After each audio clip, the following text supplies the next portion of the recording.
Olá, sou Walter Nery, fundador do canal Luz e Verdade, esse que vocês estão com o vídeo aqui. Também abri o Facebook Luz e Verdade e também tem um blog Luz e Verdade. Estou falando sobre Cristo, sobre o caminho. Eu sou adventista, então eu procuro pegar a palavra da forma que eu tenho, que são as ferramentas aí. Hoje eu trouxe um presente para todos. Jefferson Pilar esteve na minha igreja semana aí, esse sábado. Ele trouxe uma mensagem muito bacana. Ele mesmo chamou de violão, verso e prosa. Foi uma mensagem intimista, de uma forma assim, uma pregação diferente. Ele tocou algumas verdades, falou algumas coisas que realmente tocam o coração. Eu acho que eu gostei muito e gostaria de passar para vocês. Espero que vocês gostem, que eu acho que vai tocar o coração de muitos. Então, após a vinheta, vocês assistiram o vídeo, dá umas quase 2 horas de vídeo, que é a pregação, né? E espero que vocês gostem e depois comentem o que vocês acharam, tá? E que Deus abençoe a todos. Bem-vindo ao canal Luz e Verdade. Você já ouviu esse termo já? Piruá? Aqui vocês também usam esse termo ou tem mineiro aí? Piruá é aquele milho teimoso, que mesmo passando pelo fogo, não se permite ser transformado, né? Hoje estamos diante, ou sob, uma panela que está sendo esquentada pelo fogo do Espírito Santo. E aí você pode se transformar nessa flor linda, branca, leve. Ou você pode ser teimoso e continuar a piruar, que não dá alegria a ninguém, só serve para quebrar o dente e jogar fora, né? Que nos permitamos nessa manhã. Eu vou pedir para apagar aqui aquelas, deixa só essa aqui da frente. Deixa eu ver. Aquela lá também. Se você tiver o controle dessa que está aqui comigo também, essa aqui, deixa ela, se tiver dimerizador, deixa mais fraquinha, deixa tipo sala assim, né? E essa luz ainda é mais clarinha, né? A luz branca, fria, é só para hospital e açougue. Casa, lugar para ficar aconchegante tem que ser luz quente, morninha. A gente foi feito para a luz quente, para a luz do fogo, para a luz de velas, assim. Que bom que a gente está junto. Eu não gosto de formalidade, tá? Por isso que eu gosto de fazer sentado, assim. Muita formalidade e pouca intimidade. A gente transforma nossos encontros de maneira tão formal, que até a gente entende que a pregação é uma performance de oratória, né? E aí se espera uma performance. Eu não tenho performance. Aliás, eu acredito pouco em performance. Eu não consigo nem fazer dieta, quanto mais com a minha performance mudar a vida dos outros. Acredito no poder da palavra de Deus e no poder do Espírito Santo como único e suficiente. Não precisa nem de mim, na verdade. Que nós nos permitamos, nos transformemos nessa flor linda, branca, gostosa. Nos transformarmos em gente gostosa, não gente chata, né? Quando há muita formalidade, há pouca intimidade. Exemplo, se minha mulher falar assim, passa o sal aí, tá tudo bem. Mas se ela disser, você poderia, por favor, passar o sal, meu amigo, com certeza ela viu alguma coisa que eu não vi ainda, né? Então, mas de verdade, eu não sei o que acontece com a gente. Eu sou carioca e me lembro que carioca é de comunidade, né? E aí, como é que o pessoal fala? Como um carioca de comunidade ali, normal. Fala aí, Jefinho, beleza? Aí, tu viu o pastor que vai vir pregar aqui na semana que vem? Maluco é brabo. Fala assim, né? Mas aí, quando vai lá no púlpito, aí fala assim, olá, queridos e amados irmãos, que alegria ter vocês aqui. Porque outrora, adoravante, não sabe nem o significado dessa palavra. Mas fica igual papagaio de pirata, repetindo, e a gente vai repetindo um monte de coisa. Eu desconfio que a gente não ora a Deus, eu desconfio que a gente ora para os outros ouvir. Porque você tem uma fala na vida, mas quando você vai orar na frente dos outros, meu Deus do céu, foi o Machado de Assis que incorporou ali, né? Usa um monte de termo antigo, jeito antigo, com uma e olha que eu sou da linguagem, da literatura, amo tudo isso, mas parece que a gente performa na oração, né? E a gente fala muitas coisas sem sentido. Senhor, agora pedimos a Tua presença. Fico imaginando Deus falando, só porque você está pedindo eu estarei presente. Que bom que você está pedindo. Se você não pedisse, eu não estaria presente, né? A gente ora pedindo a presença de Deus quando a gente sai de casa. Aí quando chega na igreja, pede de novo. Ou seja, ficou até na porta e do lado de fora, Deus foi. Aí pede para Deus, você é cristão, salvo, Deus habita em você. E aí vai para a igreja para ter encontro com Deus. Eu não. Eu já vim com Deus para cá, ainda bem. Sou salvo, não tenho dúvida nenhuma dessa realidade. E isso gerou leveza, paz. Então, eu não vim aqui ter encontro com Deus. Isso é para gente não convertida. Você é convertido? É crente que tem aqui, cristão? É a maioria, né? Penso. Eu vim aqui para ver vocês mesmo. Para ter encontro com vocês. Deus já é minha companhia diária, todos os dias, sem intervalo.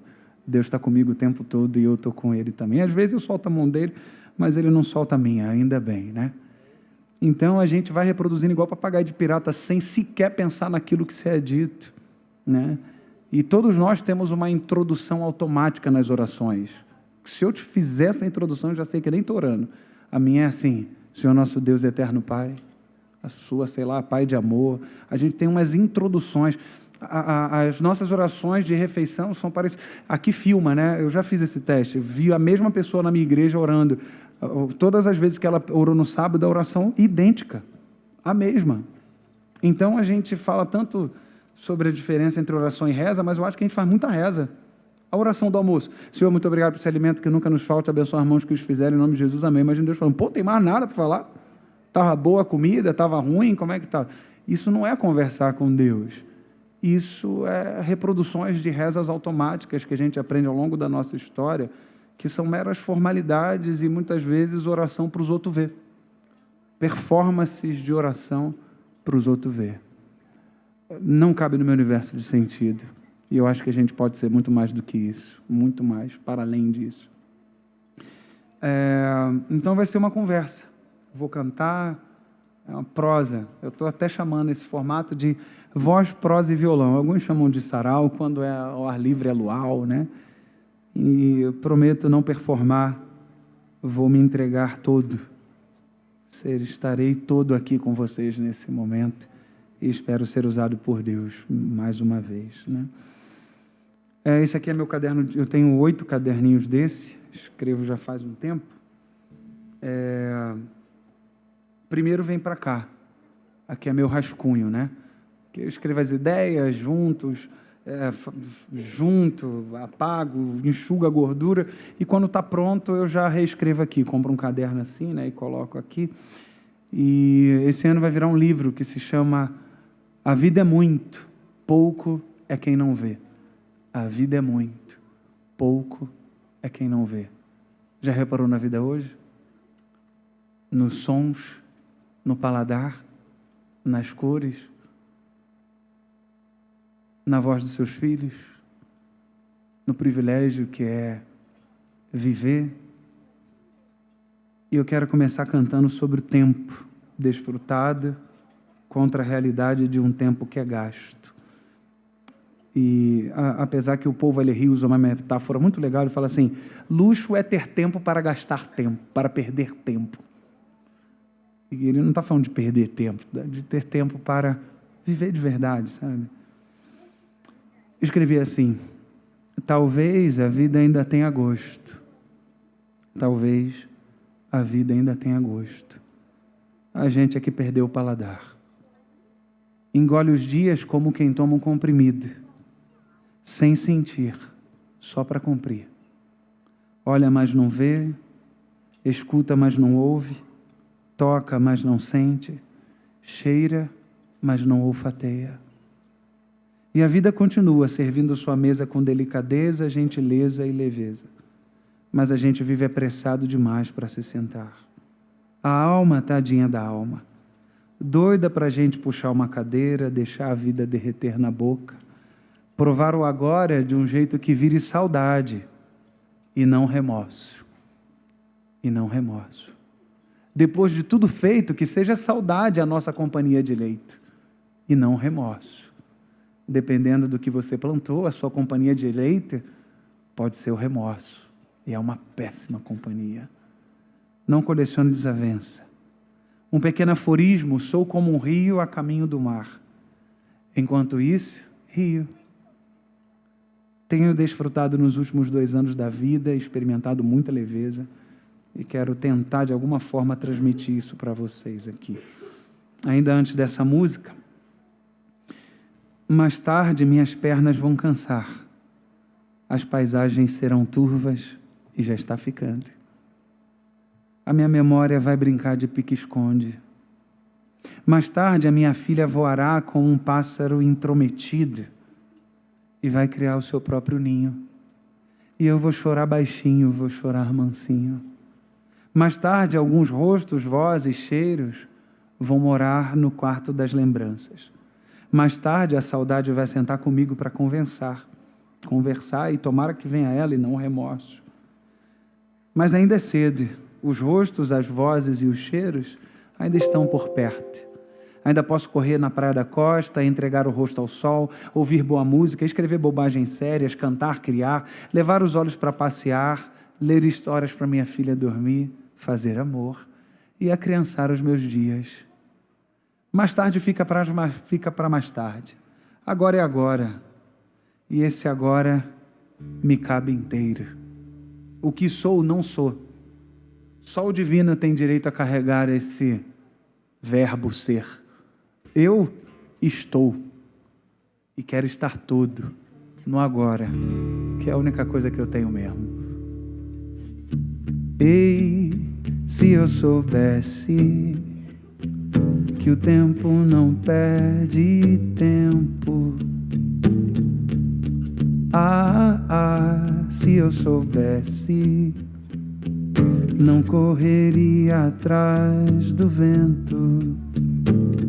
Busquei plenitude em sensações, status e religiões. O tempo não perde tempo, mas eu perdi.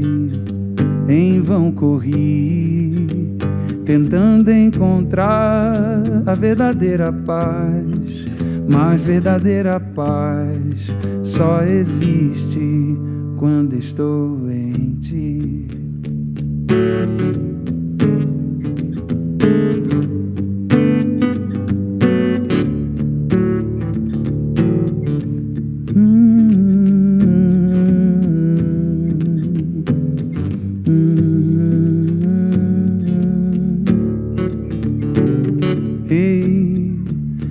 Soubesse que as coisas mais importantes não são coisas. Se eu soubesse, teria desfrutado meu tempo com pessoas, compartilhado mais amor, beijado mais meu vovô. O tempo não perde tempo, mas eu perdi. Em vão corri, tentando encontrar a verdadeira paz. Mas verdadeira paz só existe quando estou em ti. O tempo não foi feito pra ser gasto. O tempo é para ser desfrutado e só é desfrutado no nós. Só é desfrutado no nós. Só é desfrutado no nós. No Evangelho de Jesus Cristo, na vida, não existe eu, meu, teu. O pão é nosso. Só cabe nós. Quando Ele nos ensina a orar, Ele não diz assim, ore assim, Pai meu que está no céu. Não, não. Pai nosso. Quando você for pedir o seu pão, não peça só para você. O pão nosso de cada dia nos dai hoje. E quando for pedir perdão, não peça só por você. Perdoa as nossas dívidas. Não é venha a mim teu reino, venha a nós o teu reino. A vida só é possível em Deus e uns nos outros. Se a gente viver colecionando desavença e longe do Senhor, nem vai ser vida de verdade, vai ser mera existência. Eu odeio a morte com todas as minhas forças. Gosto da vida, gosto de viver, gosto de sentir o seu sabor, seu gosto. Mas eu gosto de uma coisa que tem no cemitério. Frases póstumas, epitáfios. E tem de um cara que eu gosto, um poeta gaúcho chamado Mário Quintana, que está escrito assim no túmulo dele: eu não estou aqui. Você entra lá e olha assim, não estou aqui. Onde está o Mário Quintana? Nos seus livros, na sua poesia. Está em mim, eu que sou leitor. O artista tem esse dom, esse privilégio, a capacidade de ficar aqui mesmo depois de partir. Ele fica a partir da sua obra. Isso aqui é uma concha. A primeira vez que eu vi uma, bem maior do que essa, estava na estante de um dos meus padrinhos. E aí eu perguntei o que era, e ele falou que era uma concha do mar. E eu peguei essa coisa dura assim, eu falei, do mar isso? Ele falou, é. E ela é mágica. Eu falei, mágica? É, se você colocar no ouvido, você vai conseguir ouvir o mar. Aí eu falei, é mesmo? E aí eu colocava no ouvido. E o que eu ouvia? O mar. Fechava os olhos e imaginava caravelas, piratas, baleias. Mas aí a gente cresce e a gente perde o assombro, o encanto. A nossa educação moderna é só para passar no vestibular, não é para encantar. Quer transformar você em um adulto utilitário. Um adulto que serve para produzir coisas, mas nunca para produzir humanidade. E aí trabalha muito, perde filho, perde esposa, perde tempo, não desfruta do tempo. Mas eu tive uma professora de língua portuguesa, ela me ensinou a amar as palavras, ensinava pelo encanto. Não era como ferramenta, ensinava como quem brinca. Ela tinha olhos de criança. E que tem olhos de criança é tipo aquela música, Senhor meu Deus, quando eu maravilhado. O que acontece quando eu estou maravilhado? Fico a pensar nas obras de tuas mãos. Mas quando não está maravilhado, meu amigo, não percebe nada. E aí a gente cresce, vira um adulto chato que não ouve mais o mar na concha, nem nos outros, e mesmo de frente para o mar, não o percebe, não consegue desfrutar. Mas voltando às conchas, quem fabrica as conchas são os moluscos. É um bicho feio, efêmero, gosmento, tem gente que come, não sei como. Mas ele tem um dom. Com a enzima do seu corpo e o sódio do mar, ele começa a fabricar conchas nesses espirais assim. É a sua história, mas também a sua casa, seu abrigo. E ele morre rápido, mas a sua concha pode durar milhares de anos. Minhas músicas e o que eu escrevo são as minhas conchas. É a minha forma de ficar aqui, mesmo depois de eu partir. E em breve vou partir. O meu sonho é que, mesmo depois de eu partir, uma alma infantil encontre uma de minhas conchas, lá na frente. E ao recolher ao ouvido, consiga ouvir o meu mar. E que ele possa trazer um pouco de alegria. Mais uma curiosidade sobre as conchas. Existe um tipo, a ostra. E mais do que fabricar conchas, elas fabricam uma coisa valiosa, bonita. Pérolas. Sabe como a pérola é fabricada? Com a dor. Um grãozinho de areia cai na parte mole da ostra, machuca a ostra.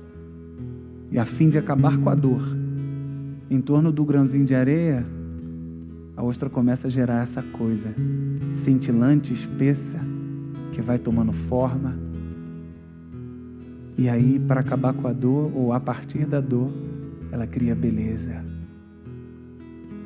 Quem pega a pérola diz que linda, mas só a ostra sabe a dor que foi produzir aquela pérola. Escrevo com o meu corpo, escrevo com o meu sangue e com a minha carne, com a minha história. Não escrevo para vender música, não escrevo nada de maneira aleatória. Sei o que eu quero dizer e sei como dizer. Essa música que eu vou cantar agora nasceu da minha dor, é minha maior pérola. Nasceu quando eu perdi meu bebê, minha avó que me criou na pandemia. Experimentei dores das quais nunca imaginei experimentar. Adoeci, fiquei com transtorno de ansiedade na época, ainda bem pela medicina e pelos profissionais dessa área, que agora é minha nova área, né? Estou fazendo psicologia também. E hoje, graças a Deus, estou bem, assim, né? Tomei um remedinho na época, dá até saudade de tomar ele às vezes, ele me deixava tinindo, assim.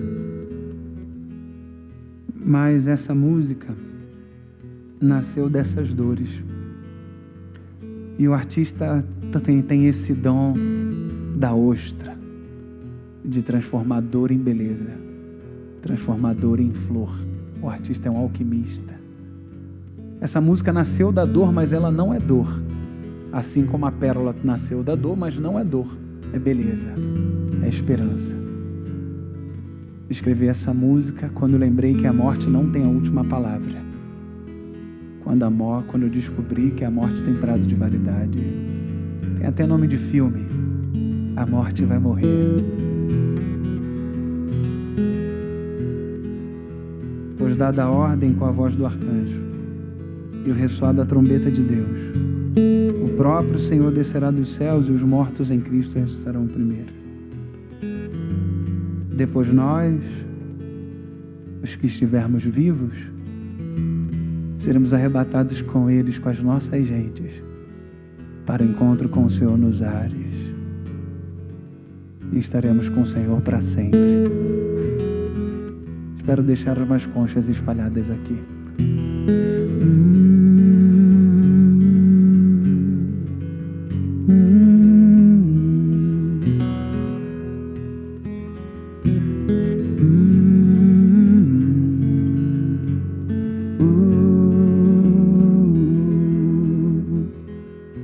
A morte vai morrer para sempre. O luto não é permanente. A saudade cabalmente não vai mais doer. A morte vai morrer para sempre. O choro não é permanente. Deus vai consolar a gente. Vamos reviver. Vai ser lindo um novo hino. Vamos entoar. Vamos nossas gentes encontrar. A morte vai morrer para sempre. O choro não é permanente. Deus vai consolar a gente. Vamos reviver. Vai ser lindo um novo hino. Vamos entoar. Vamos nossas gentes encontrar. E vai ser lindo um novo hino. Vamos entoar. Vamos nossas gentes encontrar.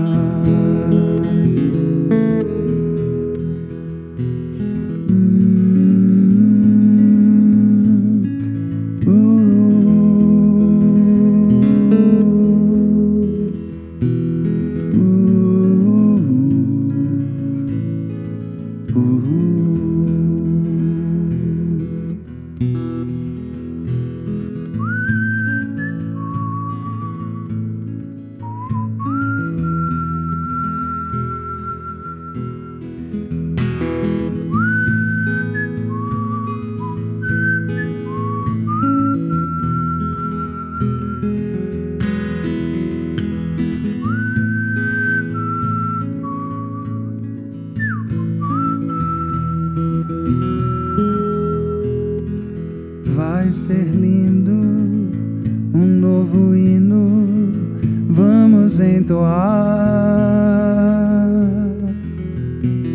Vou, meu bebezinho, encontrar. Vou a minha avó cheirar. A morte vai morrer pra sempre, esmagada a serpente, com a morte da semente, a vida floresceu.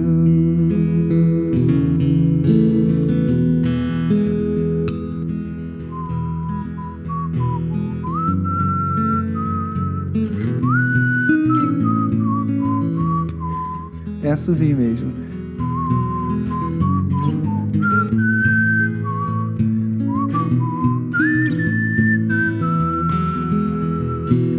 Face a face eu hei de vê-lo, quando vier em glória e luz.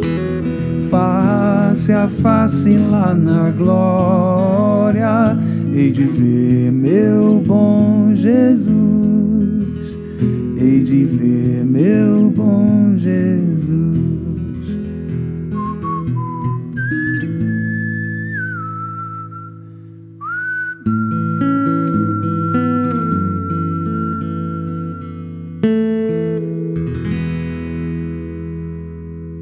Amém.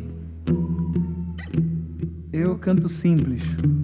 Eu sou mais compositor que cantor, mas a igreja acreditou que era cantor, né? Já estou há 16 anos aí na Novo Tempo. Mas sou mais compositor. Mas nosso viu, sou tipo Leonardo Gonçalves, assim. Faço até melisma. Essa música eu fiz para as crianças, mas os adultos que gostaram, eu vi que tem que deixar para o Daniel mesmo. Eu não sei fazer música para criança. Comendo lavagem, jogado no chão, eu troquei tudo por ilusão. Saudade do pai, saudade do amor, saudade de tudo que o ego roubou.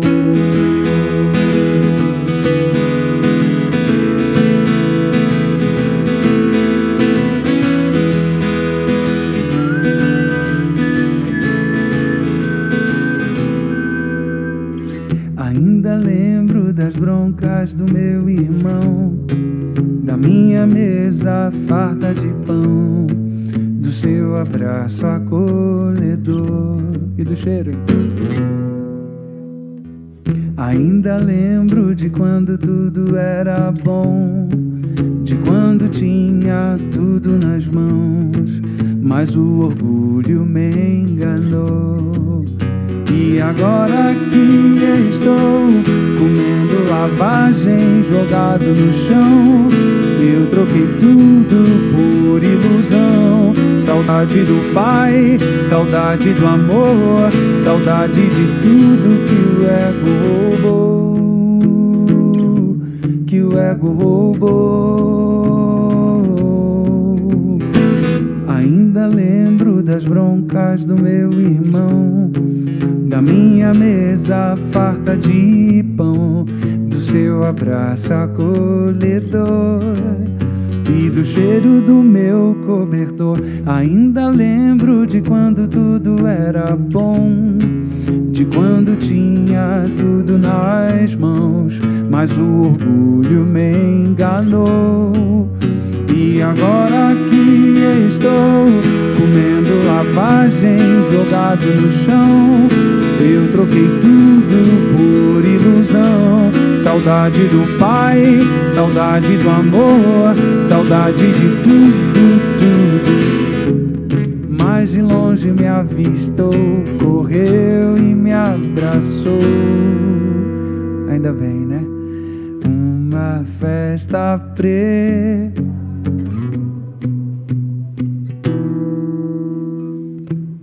Deixei a lavagem, deixei o meu chão, deitei em seus braços, comi do seu pão. De volta pro Pai, de volta pro amor, de volta pra tudo, tudo. Deixei a lavagem, deixei o meu chão, deitei em seus braços, comi do seu pão. De volta pro Pai, de volta pro amor, de volta pra tudo que o ego roubou.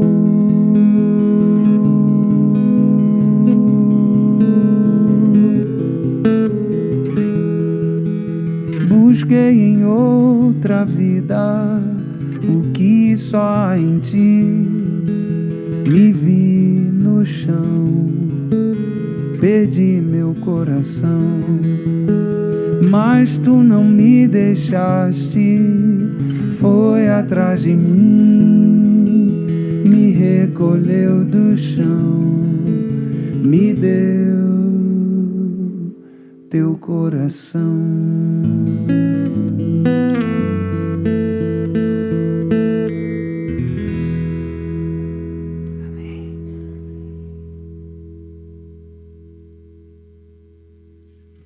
Eu havia acabado de pousar numa cidade e o pastor que me recebeu me indagou, me interpelou se eu podia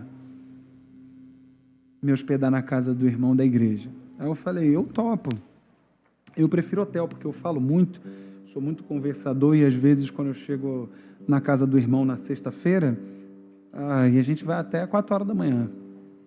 E aí no dia seguinte tem que pregar, igual hoje, de manhã, eu só dormi 3 horas hoje. E aí tem que pregar de manhã, de tarde, de noite, às vezes, Às vezes a gente faz 3 programas no único sábado. Então, não é nem pelo irmão, é por mim, eu tento me poupar a voz, Mas aí ele falou assim, mas você vai gostar, você vai ter privacidade. Eu falei, eu que não vou deixar ele ter privacidade. Ele lá é melhor do que qualquer hotel da cidade. Eu falei, tá bom. Quando a gente chegou lá, eu não tinha nem roupa para entrar naquele condomínio, irmãos. E olha que eu conheço gente rica também, hein? Veio um mordomo, já viu falar? Eu só vi isso em comercial de TV, de papel higiênico e em novela. O mordomo veio num carrinho de golfe. Se você nunca jogou, você veio de onde eu vim, nunca jogou golfe na vida. E aí eu fingi costume, sentei lá no carrinho de golfe. Ele começou a apresentar o espaço para a gente antes de chegar na casa do irmão, como se estivesse vendendo lote, Não tem como comprar esse bagulho aí não, irmão, E a gente chegou então lá na casa do irmão, Casa não, Casa é esse negócio que a gente tem. Amigos, era enorme, pé direito altíssimo. E aí ele muito feliz, obrigado, Jefferson, que bom que você escolheu ficar aqui, fique à vontade, venha. E ele começou a me apresentar a casa. Ele falou, aqui embaixo tem 8 quartos, lá em cima tem mais 3, provavelmente você vai ficar lá em cima. Mas vamos para a melhor parte da casa, a cozinha. E chegamos lá, tinha uma moça lá com roupa de chefe cozinhando. Mulherada, tem gente lá com roupa de chefe cozinhando para você na tua casa?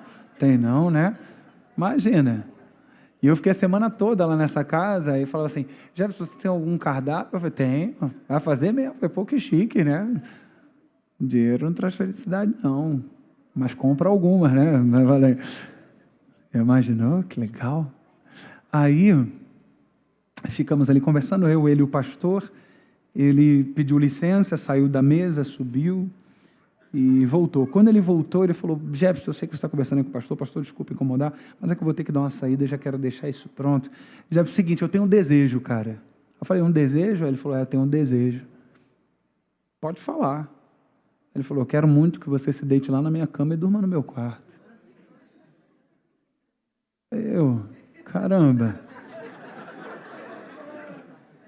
Pagou nem o refrigerante antes, Nem disse que me amava, Que isso. Aí eu tentei encontrar o pé do pastor aqui embaixo da mesa, não consegui. Aí peguei minha aliança, Minha mulher chama de bandoleira, porque eu gosto de jogar FIFA em casa, FC 26 no meu Play 5. Aí às vezes eu tiro e deixo assim. Aí eu saio, esqueço, ela fala assim, ô soldado, esqueceu a bandoleira.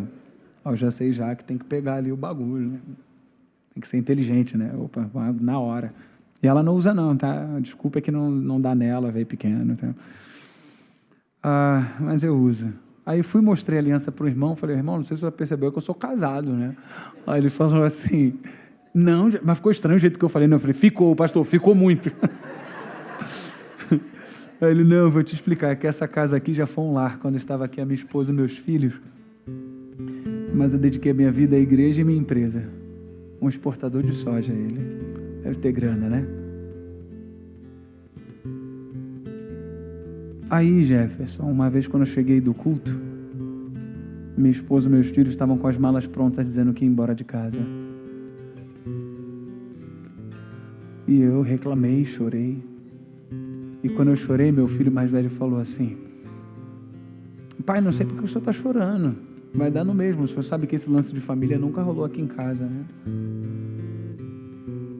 E aí, Jefferson, fui tentar argumentar, dizendo que dei tudo do bom e do melhor, foi a pior coisa que eu fiz, porque a minha esposa falou assim, na verdade você deu um endereço, você deu um logradouro, mas não deu lar.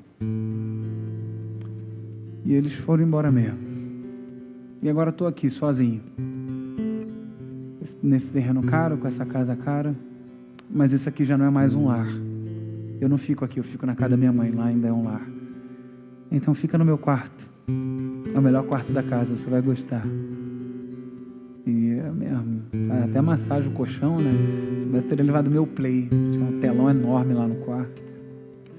Mas o fato é, irmão, que aquilo me entristeceu, porque talvez esse irmão nunca tenha lido o que o apóstolo Paulo escreveu a Timóteo, em 1 Timóteo 5, no versículo 8, diz assim, aquele que não cuida dos seus, especialmente do de sua própria família, negou a fé. Não diz que a fé foi diminuída. Negou a fé.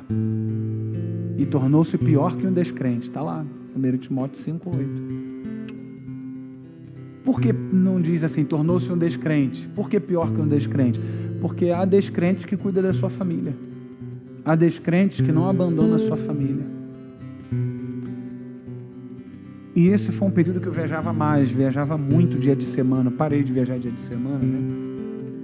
Cancelei tudo e viajo fim de semana. Então, todo dia de semana eu estou em casa com a minha família hoje.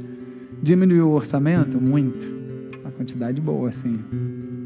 Mas pelo menos eu tenho esposa, pelo menos eu sou esposo, pelo menos eu sou pai. E aí criei uma palavra, larear. É um neologismo, né? Eu sou das palavras. Peguei o substantivo lá e peguei a moda do verbalizar substantivo e o verbalizei. Larear. E o que é larear? Antes de escrever a música, eu escrevo primeiro ela em prosa, né? Acho que ela está aqui também. Vou mostrar para vocês como é que era larear antes de ser música. Está aqui, ó. Quem conhece a música Larear aí? Alguns conhecem? Larear. Aqui, ó. Lar não é CEP. Lar é CPF. O irmão lá descobriu tarde isso, né? Lar não é CEP, lar é CPF. Não é de alvenaria, nem suspensa em palafitas. Não tem fachada, nem se encontra em mapas. Lar tem gosto, tem rosto. A minha casa é gente e eu quero larear para sempre. Larear é quando a gente não está só no espaço. É quando a gente está no tempo também. Que às vezes você está até sentado na mesa, mas só o corpo está comendo do prato, a cabeça não. Presença de verdade é quando a mente e o corpo comem na mesma mesa e comem do mesmo prato. É quando a gente está todo, com as nossas gentes, com os nossos filhos, com as nossas pessoas. Quando a gente não é um ser dividido. Quando a gente está todo no presente. Larear. Medite só.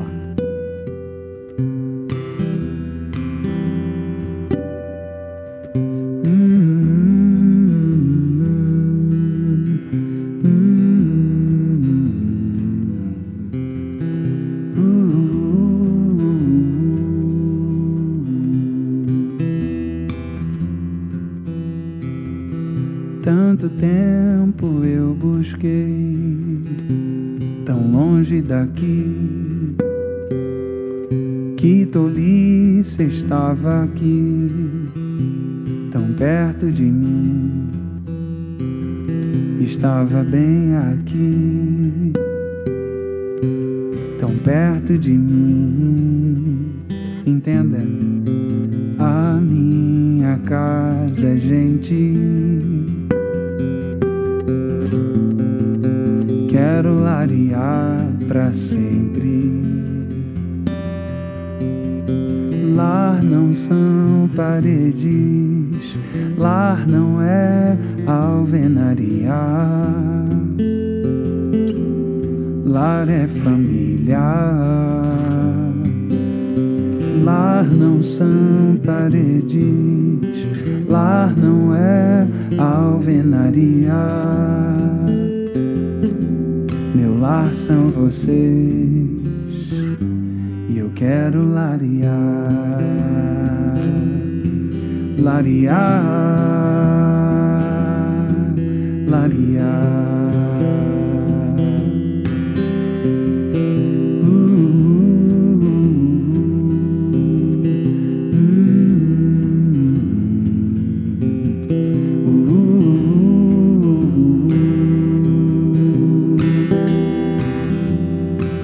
Entenda, a minha casa, gente,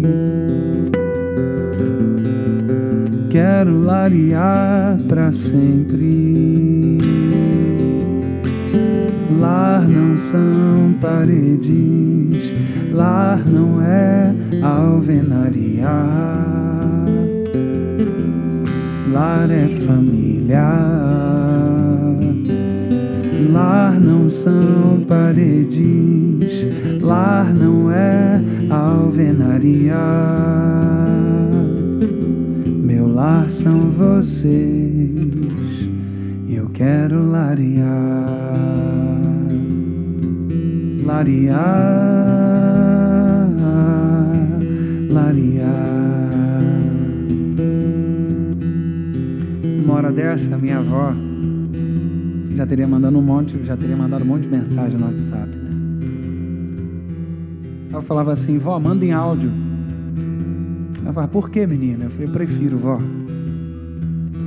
A minha avó não sabia que eu não lembro mais a voz do meu avô, e toda vez que ela mandava uma mensagem bonita que eu gostava, eu salvava no HD do meu computador. O som que eu mais gosto de ouvir é da voz humana, dentre elas da minha esposa, filha, vó. Hoje eu não posso mais sentir seu cheiro. E olha que nem era um cheiro tão bom, a mistura de talco barla com leite de rosas, assim. Não posso mais comer sua rabanada no Natal, comer seu bolinho de chuva assistindo ao Domingão do Faustão no domingo, de calor no Rio. Não posso mais comer seu bolo de aipim, de macaxeira ou mandioca, como você preferir. Mas quando bate aquela saudade, não remorso, saudade, fui um bom neto, coloco o meu fone de ouvido no meu computador, só para ouvir a voz daquela velha danada de novo. Não perca suas gentes. Tragédia maior que perder pessoas para a morte é perder pessoas em vida. Quando vocês estão no mesmo lugar, mas ninguém tem mais ninguém. Não perca essa gente por causa de política, por causa de religião. No último dia da sua vida, se o médico perguntasse o que você quer fazer, você não vai dizer: me dá mais um tempo para eu discutir na internet sobre apologética cristã. Me dá mais um tempo para eu discutir sobre meu candidato político favorito. Não, me dá mais um tempo para eu conseguir pedir perdão ao meu irmão, para poder ouvir a voz da minha filha de novo. Gente, é o que há de mais sagrado aqui. Você é sagrado. Não perca sua gente. Você ainda tem vó? Ainda pode comer da sua comida? Ainda pode sentir seu cheiro? Ainda pode vê-la no Natal? Ainda pode sentar na mesa dela no domingo? Ainda pode colocar a cabeça no seu colo? A minha casa é gentil. Quero larear pra sempre. Lar não são paredes, lar não é alvenaria.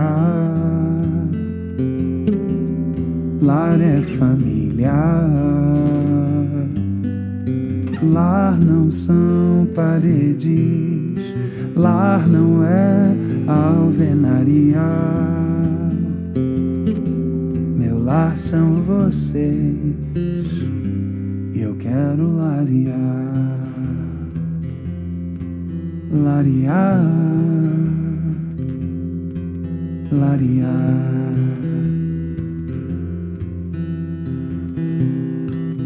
O meu lugar também espiritual é alguém. Imagine que uma pessoa diga: eu quero casar com você, mas não é por causa de você. É por causa da sua mansão e por causa do seu dinheiro. Casaria com essa pessoa? O coração dessa pessoa arde por você ou pela sua mansão e pelo seu dinheiro? E o nosso coração arde por Deus ou pelo céu dele? Tem gente que está na igreja por causa de céu. Não ama Jesus. Jesus é só um jeito de ela conseguir céu. Seu verdadeiro Deus é o céu. Mas o interessante é que a missão de Jesus não é me levar para o céu. Porque meu problema não foi sair do paraíso, meu problema foi sair do Pai. A missão de Jesus, como escreveu o apóstolo Paulo, é um projeto de reconciliação. Justificados em Cristo Jesus, temos paz com Deus, eirene. Não é paz de sensação, é paz de fazer as pazes. Porque Jesus cumpriu aquilo que a profecia dizia. O castigo que nos trouxe a paz com Deus não caiu sobre a gente. Deus sacrificou seu Filho no altar do Calvário para ter a gente de volta. Hoje, agora. Então, enquanto alguns de vocês esperam Jesus só do final, como disse Emily Dickinson, eu sou encontrado por Ele todo o tempo no meu quintal. Não estou preocupado com volta de Jesus. Isso é preocupação estranha. Porque eu só me preocupo com incertezas. A volta de Jesus é certa. Incerta é a sua volta para Jesus. A pergunta a ser respondida não é como e quando Jesus vai voltar, mas se você já voltou para Jesus. Hoje e agora. Esse é o primeiro motivo pelo qual não estou nem um pouquinho preocupado com a volta de Jesus. Segundo motivo, é que eu sou salvo. E eu não tenho dúvida nenhuma dessa realidade.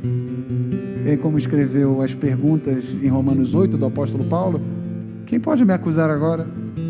Aí eu costumo dizer, tenta aí, vai lá. Se o juiz absolveu, vai lá falar com o juiz. Quem pode me condenar agora se Jesus já foi condenado no meu lugar? Tenta aí me condenar. Quem pode me separar do amor de Deus que está em Cristo Jesus?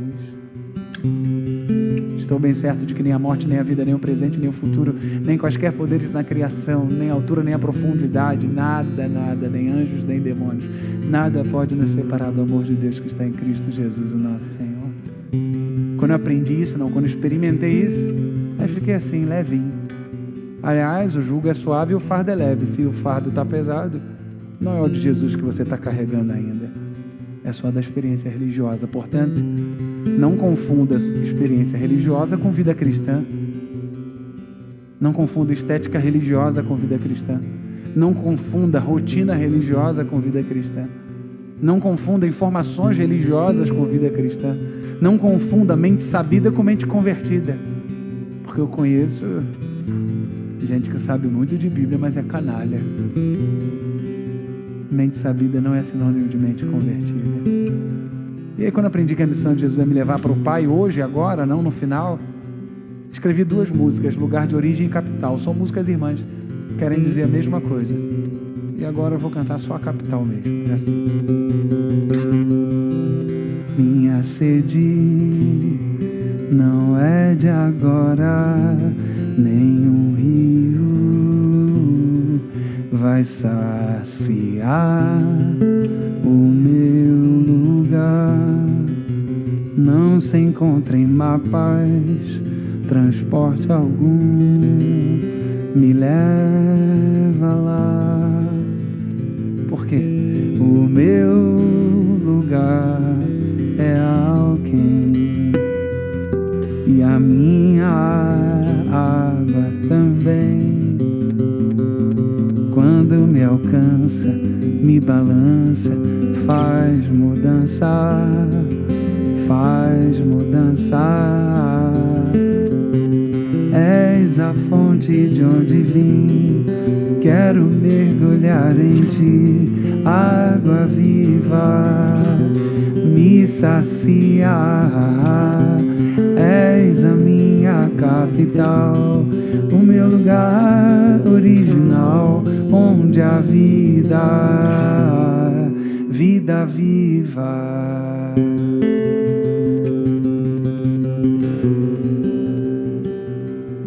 Como é que eu escrevo? Geralmente, eu só escrevo a partir do que eu experimento. Eu experimentei, fui impactado, e aí eu sou monotemático, aí eu escrevo várias coisas sobre o mesmo tema, né? E aí eu escolho se vou fazer a síntese ou metáforas nessa, eu escolhi metáfora, né? Então eu já tinha o tema que impactou meu coração. Qual é o tema? Meu lugar não é céu, não estou nem um pouco preocupado com o céu, meu lugar é alguém. Quero dizer isso na música. E aí eu busquei, escolhi duas metáforas, lugar e água. Então como é que diz? Ó, minha sede não é de agora, não é de H2O, e nem o rio vai saciar. Agora lugar. O meu lugar não se encontra em mapas, e transporte algum me leva lá. Por quê? Aí vem a resolução, porque o meu lugar é alguém, e a minha água também, viu? Lugar e água. Quando me alcança, me balança, faz mudança. Refrão, a mesma coisa. És a fonte de onde vim, a água. Quero mergulhar em ti, água viva me sacia. Lugar, és a minha capital, o meu lugar original, onde a vida viva. Interessante que na Bíblia, no Novo Testamento, tem 3 palavras para vida. Bios, vida biológica. Psique, ou psique, a vida da mente, também traduzida como alma. E tem um termo que os apóstolos sempre vão usar para dizer que é a vida que acontece quando Jesus nos encontra. Zoe. Onde aparece?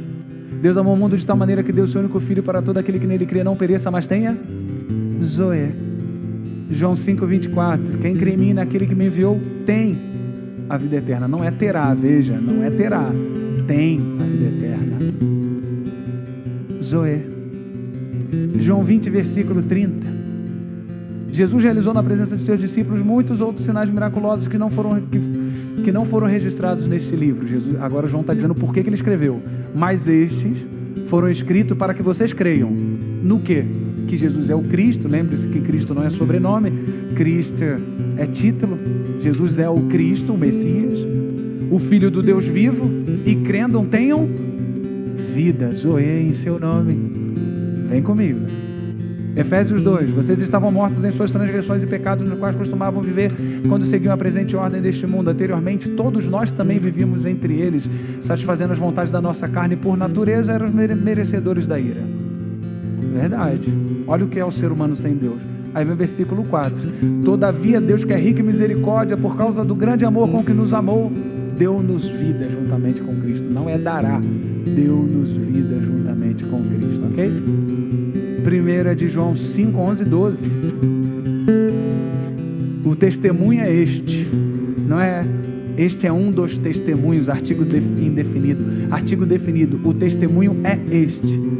Deus nos deu a vida eterna, e esta vida está em seu Filho. Quem tem o Filho, quem não tem o Filho de Deus, não tem a vida eterna. Vocês têm o Filho? Então já tem a vida. Ela não acontece quando Jesus voltar. A vida acontece agora. Somos possuídos de vida viva, Zoe. Na parábola do filho pródigo, quando o filho volta para casa, interessante, Jesus escolheu dizer isso daí. É claro que Jesus não falou grego, né? Mas quem escreveu no grego. Porque meu filho estava morto e reviveu. Ele estava morto quando estava longe do Pai, está vivo quando está de novo no Pai. Entendeu? Então toda vez que você ouvir minha música e ouvir a palavra vida, é sempre de Zoe que eu estou falando. Capital, vida viva, lugar de origem. Só em ti a vida é vida plena. E eu gravei um projeto inteiro na Islândia, não sei se vocês já viram, chamado Vida. É Zoe. Então, de novo, eu não escrevo de uma hora do aleatório para mero entretenimento. Sei o que eu quero dizer. E aí eu busco como dizer. E tento dizer de maneira leve, mansa e boa. Agora vocês vão entender melhor a música. Minha sede não é de H2O, nenhum rio vai saciar o meu lugar. Não se encontra em mapas, transporte algum me leva lá. O meu lugar é alguém e a minha água também. Quando me alcança, me balança, faz mudança, faz mudança. És a fonte de onde vim, quero mergulhar em ti, água viva, me saciar. És a minha capital, o meu lugar original, onde a vida, vida viva. Eu nunca encontrei o meu lugar, foi o meu lugar que me encontrou, se fez carne e habitou aqui em mim. Amo essa parte. Eu nunca encontrei o meu lugar, foi o meu lugar que me encontrou, se fez carne e habitou aqui em mim. És a fonte de onde vim, quero mergulhar em ti, água viva, me saciar.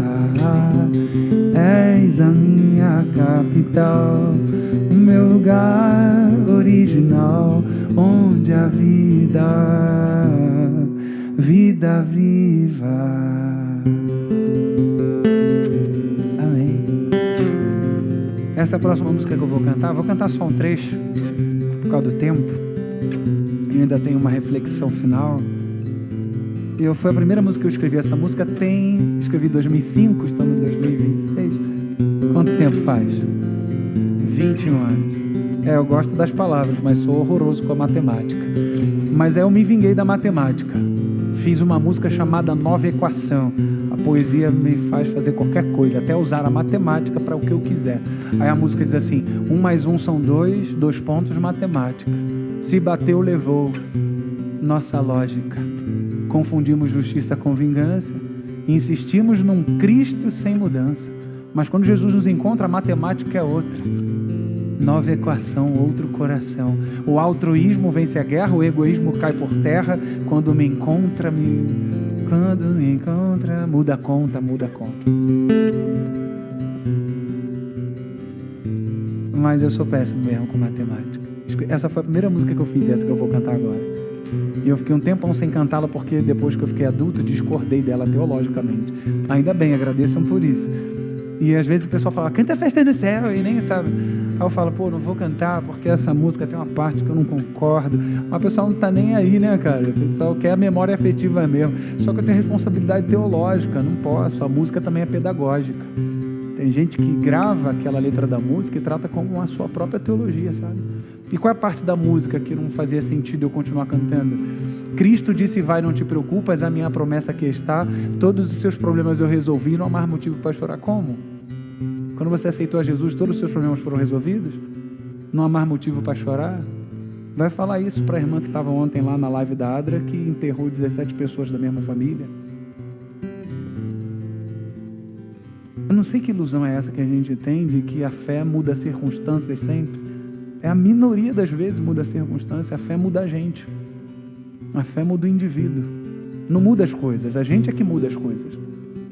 A fé muda o ser humano. Exemplo, ainda que eu ande pelo vale da sombra e da morte, caos fora.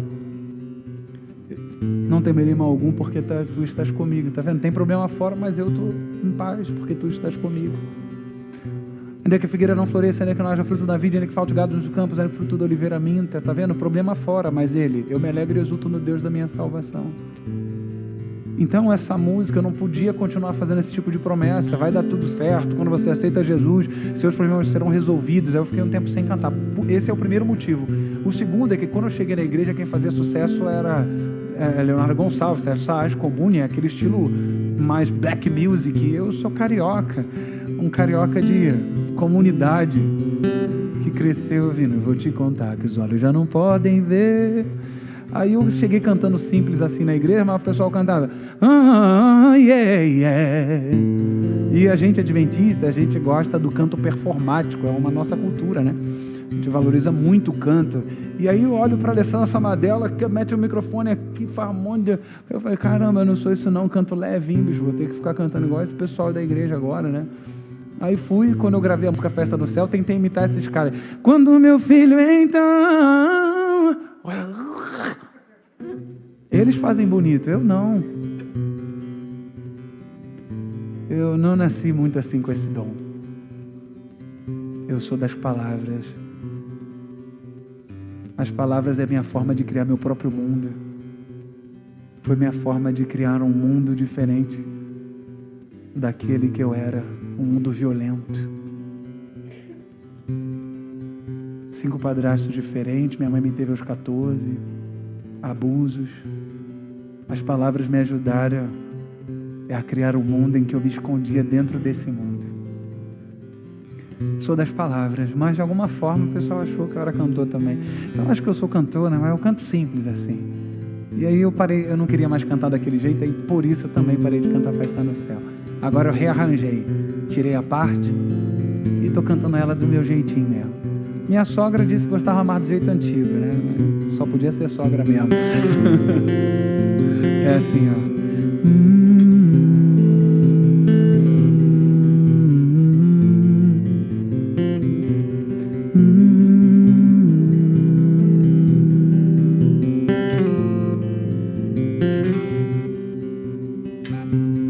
Você decidiu seguir outro caminho, fugiu dos braços do Senhor, mas Cristo não te deixará sozinho a caminhar. Contigo estará sempre a trilhar. Haverá uma festa no céu quando você se entregar. Cristo vai te amparar quando você voltar. Então por que não se arrepender? Cristo hoje chama você. Erga tua voz em oração. Só basta lhe pedir perdão.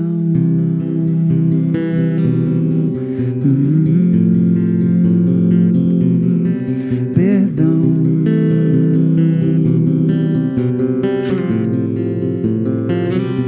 Eu tirei a parte, aí voltou. Mas Cristo não te deixará sozinho a caminhar. Contigo estará sempre a trilhar. Haverá uma festa no céu quando você se entregar. Cristo vai te amparar quando você voltar. Então por que não se arrepender? Cristo hoje chama você. Erga tua voz em oração. Só basta lhe pedir perdão.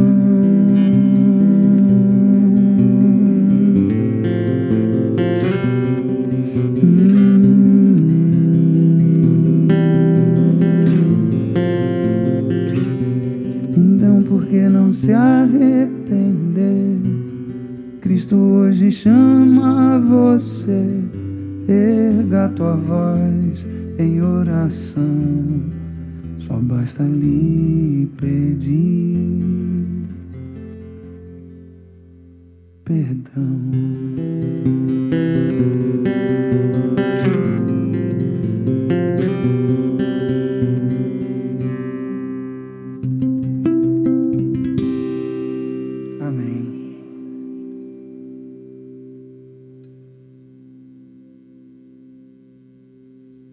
Aí ficou mais levinho assim, né?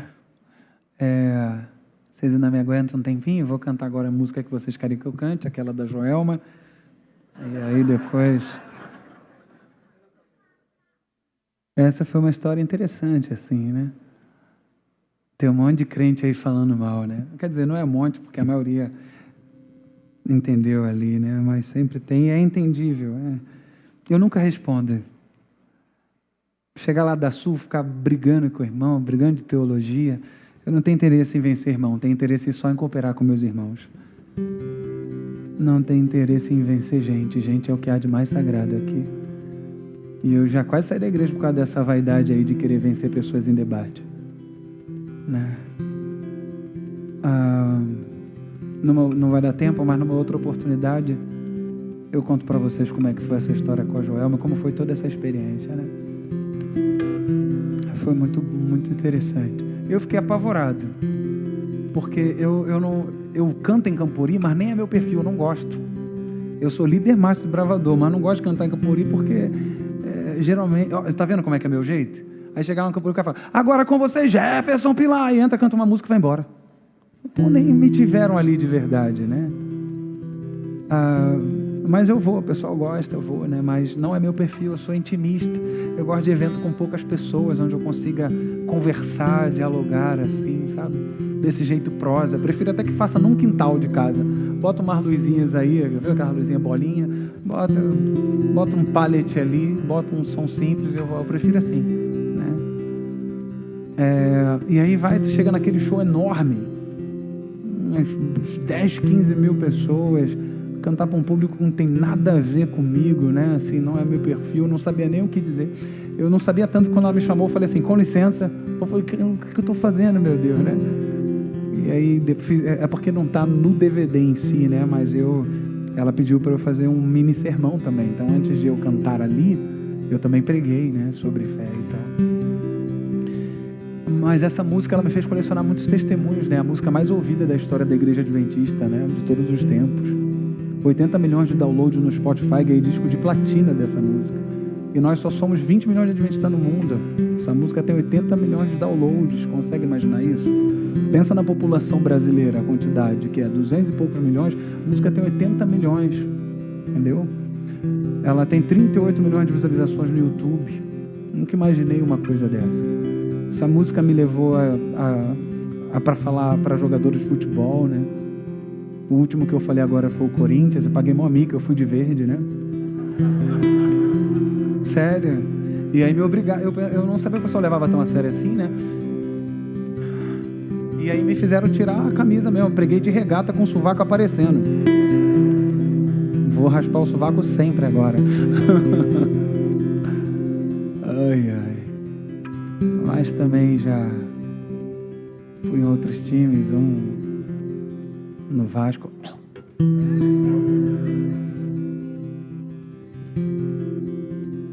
Essa música me fez colecionar muitos testemunhos. E eu tenho certeza que aqui também alguém tem alguma história com essa música.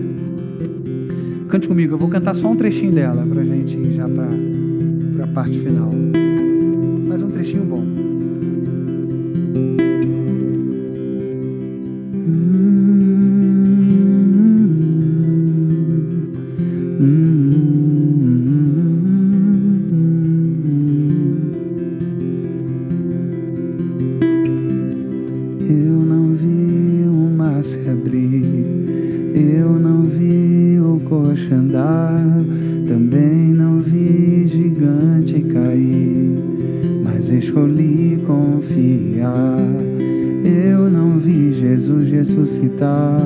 Também não vi o pão multiplicar, mas pela fé que o justo viverá. Muitos duvidam e zombam de mim, teu Deus não existe, não vai te ouvir, mas isso não vai me abalar. A fé não consiste no que posso ver, mas crer que o impossível vai acontecer. Me ajude a crer. E se o mar não abrir e o faraó me alcançar, eu não vou desistir, não vou duvidar. E se o gigante não cair, se a fornalha me queimar, mesmo que eu morra aqui, sei que amanhã vou acordar. Vem me ajudar a confiar. Eu não consigo, Senhor, prometo e minto, Senhor. Não aguento mais confiar em mim.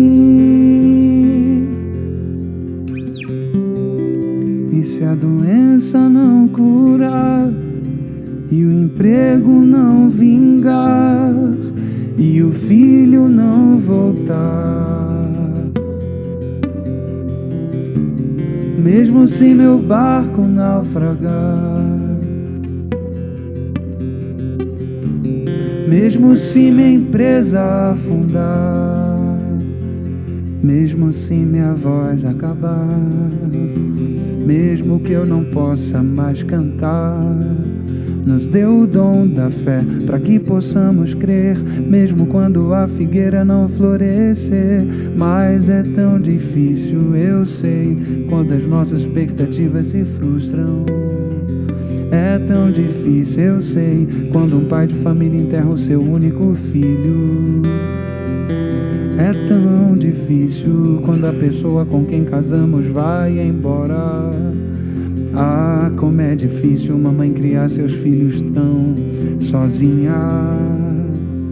Mas não é impossível, porque o Senhor está comigo e contigo o tempo todo. Nos dias frios, na primavera, em todo tempo, todo tempo. Mesmo que eu morra aqui, mesmo que eu morra aqui, sei que amanhã papai vai me acordar.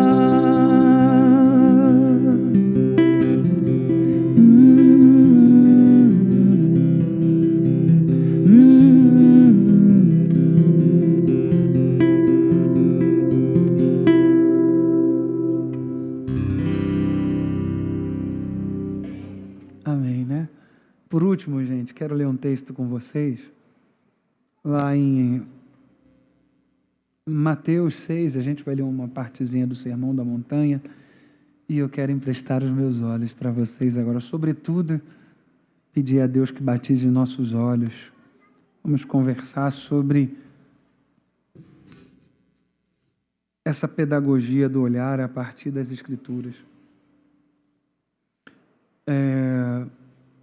Blake vai dizer que a árvore que o tolo vê não é a mesma árvore que o sábio vê.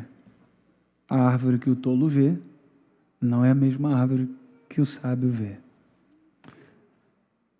Teve um autor que eu estava lendo em que um vizinho dele tinha um ipê roxo lindo, mas ele dizia que as folhas sujavam o chão. Folha suja o chão? Areia não é sujeira. Folhas não são sujeiras. E aí ele fez a maldade de cortar aquele pelindo, assim, né?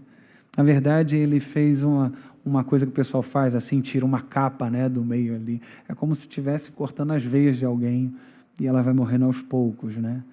A árvore que o sábio vê não é a mesma árvore que o tolo vê. Duas pessoas olham a mesma paisagem, mas só uma chora. A que chorou não viu só o que estava fora, viu aquilo que já morava dentro, viu aquilo que já morava dentro. O olhar encantado encanta o objeto olhado. O olhar encantado encanta o objeto olhado. Tipo, já viu uma pessoa que você acha muito bonita, mas namora alguém que você acha muito feio? Você fala assim, meu Deus do céu, como é que pode isso, cara? É que o olhar encantado encanta o objeto olhado. Ela vê formas e nuances que você não vê. Um timbre de voz, um jeito de falar, um jeito assim, né? Porque tem uns caras que são feios pra caramba, mas tem lábia, né? Aí tu vê ele com uma menina linda do lado, tu fala, pô, esse cara... E ela percebeu. E aí o que acontece com o olhar encantado? Encanta o objeto olhado. Se o seu olhar for encantado, você vai olhar o IP roxo e vai ver as cores como milagre, como magia. Mas se o seu olhar for encimentado, quer botar o chão, quer transformar a cidade toda em cimento. Cimento a gente usa para túmulo e usa para enterrar gente vida também, né? O olhar encantado encanta o objeto olhado. O ordinário vira sacramento. A vida é muito, pouco é quem não vê. Como eu disse, os últimos 2 anos eu tenho experimentado uma leveza e já descobri que essa leveza se dá a partir da forma como enxergamos a vida, como enxergamos o mundo. Cada um vê o mundo de um jeito e cada jeito, o mundo inteiro, é ou não é? Cada um vê o mundo de um jeito e cada jeito, um mundo inteiro, cada jeito, um mundo. Quero encontrar uma coisa, esses dias eu fui tocado por uma coisa tão simples e isso está acontecendo depois disso que eu chamo de batismo dos olhos, né? Deixa eu ver aqui se está nesse ou está no meu rascunho. Acho que está aqui. Vamos lá, me ajuda. Eu coloquei marcações aqui, mas essa marcação é ruim. Não está nesse, está aqui mesmo. Eu não sei totalmente ainda de qual é esse. Deixa eu ver se agora está aqui.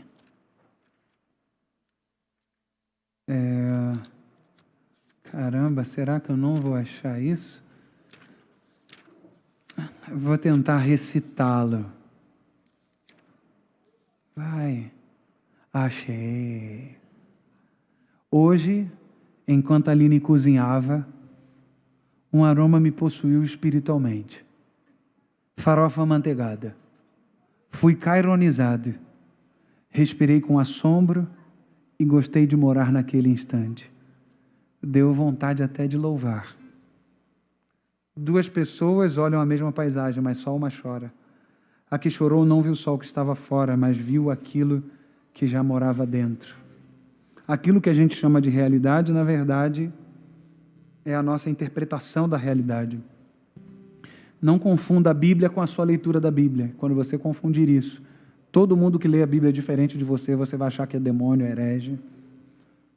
Não confunda a sua leitura da Bíblia com a Bíblia. Não são a mesma coisa. E tem gente que faz teologia versiculista. Pega um versículo aqui, lá em Deuteronômio, depois pega um outro da carta de Paulo, totalmente distinto, estilo literário totalmente distinto, totalmente distante. Essa coisa de misturar um monte de versículos sem explicar aquilo que está dizendo, em cada contexto de cada... Por isso que eu não gosto de usar um monte de versículo ao mesmo tempo. Por quê? Como é que você vai explicar o contexto de todo versículo que você leu? Se pregar é ler o texto, explica o texto e aplica o texto. Aí você leu de Deuteronômio e não explicou nada, pulou, nem sabe o contexto. E nisso você pode legitimar a pena de morte, você pode legitimar assassinatos, pode legitimar uma porção de coisa horrorosa. Então essa coisa dessa leitura da Bíblia versiculista, igual caixinha de promessa, sai fora disso. O texto bíblico tem um contexto primário, tem um destinatário, tem uma época e tem para pessoa específica. Hoje a gente vê muito assim, né? O cara leu um texto e fala assim, tá vendo? Deus mandou te dizer isso. Não, não necessariamente. Isso aí eu tenho maior nervoso com esse negócio, fico apavorado. Igual aquele cara que já apareceu no Fantástico, lembra? Pegou o texto de Oséias, pega uma mulher, adultera com ela, já lembra desse negócio aí? O texto tem a ver com uma coisa específica. Deus está falando com Israel, está pedindo para Osés casar com a mulher de prostíbulo para representar que Israel trai ele direto e mesmo assim ele compra Israel de volta. Então isso acontece quando a gente não tem um bom discipulado bíblico. Às vezes a gente não pode ficar só naquele estudo bíblico do início. Você teve um bom estudo bíblico, ok. Mas tem gente que faz aquele estudo bíblico assim, ó. Jesus morreu na cruz para mim, Aê, pronto, vê, tá. Estudou a Bíblia. Pai, Filho, Espírito Santo. O cara santo, aí parabéns, estudou a Bíblia. Isso não é estudar a Bíblia, isso é catequese. Isso é adestramento. Isso não é estudo da Bíblia. Um monte de versículo desconectado dos seus contextos. A Bíblia tem contexto. O apóstolo Paulo, ao escrever para Tessalônica, existe um lugar, Tessalônica. Por que ele escreveu? Ele recebe uma notícia, ele manda Timóteo volta com a informação, e aí ele escreve a carta a fim de sanar as necessidades reais daquele povo. A gente pode ler hoje e aplicar para a gente um monte de coisa, mas a gente nunca pode ignorar o seu contexto atual, senão a gente vai fazer um monte de espantalho doido aí. Então, nem Deus escapou dos nossos olhos. É por isso que quando a pessoa fala assim, Deus, coloca essa etiqueta, né? Essa tag, Deus, eu fico preocupado. Qual está falando? Deus que manda matar gente, que está feliz com bomba sendo jogada no Oriente Médio? Um Deus que é instrumentalizado dentro de política? Eu não concordo. Aliás, eu sou ateu desse tipo de Deus.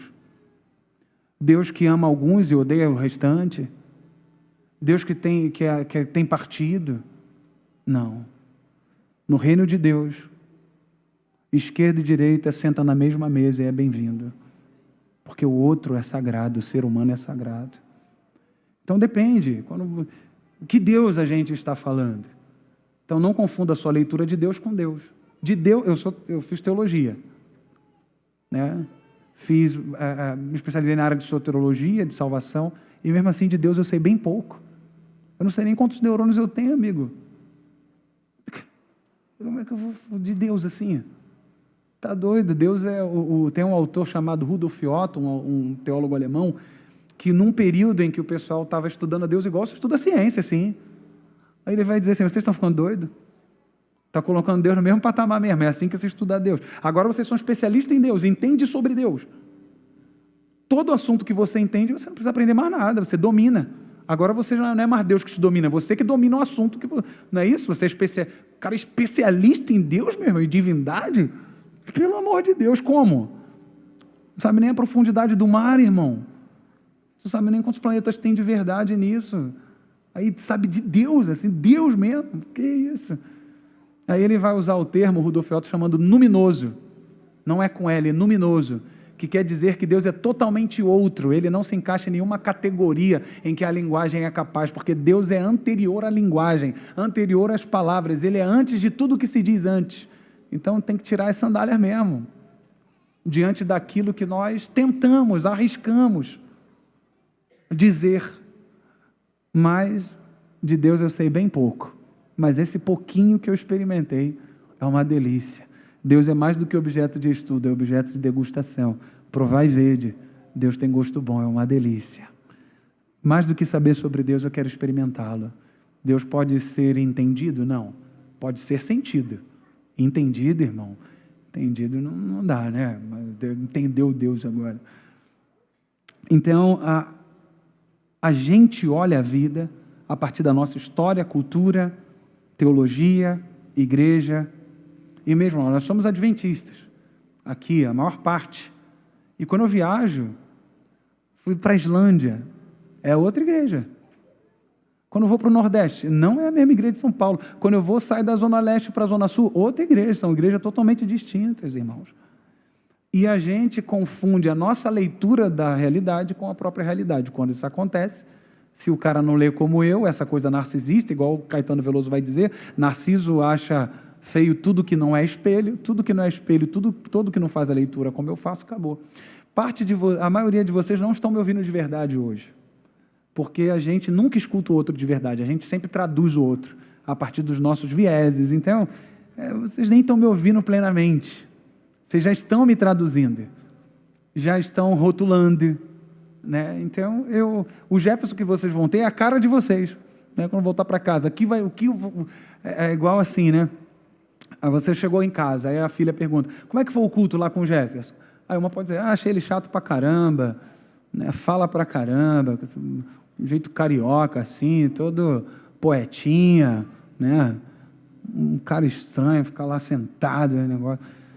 E aí, se você está falando isso para uma pessoa que te ama, acabou, essa vai ser a versão que ela vai ter de mim. Ela não me conhece, ela conhece os seus olhos.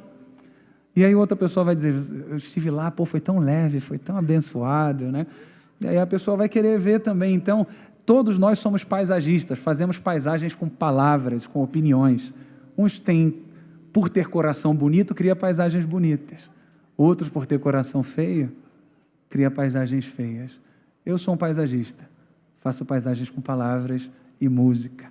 E espero trazer boas paisagens hoje. Vamos ao texto. Isso aqui é uma porção do Sermão da Montanha, Mateus 6, versículo 22 em diante. Jesus está falando um pouco sobre a questão dos tesouros no céu. Eu vou explicar o que significa isso que a gente vai ler aqui, já, mas vamos para o texto. Os olhos são a lâmpada do corpo, ok? Os olhos são o que para Jesus aqui? A lâmpada do corpo. Olha como é que a Bíblia é poética, olha como é que usa muita metáfora, né? Lembra quando o Sansão usou uma metáfora para o pessoal adivinhar ali? Percebeu a linguagem, a estrutura, como é que era hiperpoético? Então a Bíblia é cheia de poesia, muita, ela é escrita poeticamente em vários... Tem até livro que praticamente foi escrito na estrutura de poesia, com quiasmos e tal. Então olha como é que Jesus vai dizer, os olhos são a lâmpada do corpo. Se os seus olhos forem bons, o que acontece com o corpo? Vai ser saudável, vai ser iluminado. Mas se os seus olhos forem maus, todo o seu corpo será cheio de trevas. Portanto, se a luz que está dentro de você, na verdade, forem trevas, que trevas terríveis serão. Vamos lá. Na cultura judaica, existia esse conceito de olho bom e olho mau. É claro que aqui está o Novo Testamento escrito no grego, mas Jesus não estava falando isso em linguagem grega. Olho bom, ain tová, é mais do que olho bom. É um olhar com disposição para a vida. É um olhar com disposição para o outro.